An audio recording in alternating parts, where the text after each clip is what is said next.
ఇజ్రాయెల్కైతే షాకులు ఇవ్వడానికి హెజ్బుల్లాను ముందు పెట్టింది ఇరాను. తాజాగా ఇజ్రాయెల్ మీదన ఏకంగా 75 రాకెట్లతో విరుచుకుపడింది.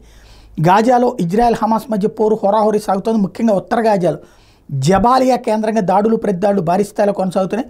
ఓ ఇజ్రాయలీ సైనికుడు ప్రాణాలు కోల్పోయాడు. దీంతో టెల్-అవీవ్ అంటే ఇజ్రాయెల్ గగనతల దాడులు ప్రారంభించింది. మరోవైపు లెబనాన్ నుంచి ఇజ్రాయెల్ మీద హెజ్బుల్లా ఉగ్రవాదులు ఒత్తిడి పెంచుతున్నారు. శుక్రవారం ఏకంగా 75 రాకెట్లు ప్రయోగించారు. శనివారం కూడా అదే స్థాయిలో రాకెట్లు ప్రయోగించారు. ఈ దాడుల్లో 3 పౌరులు మృతి చెందారు.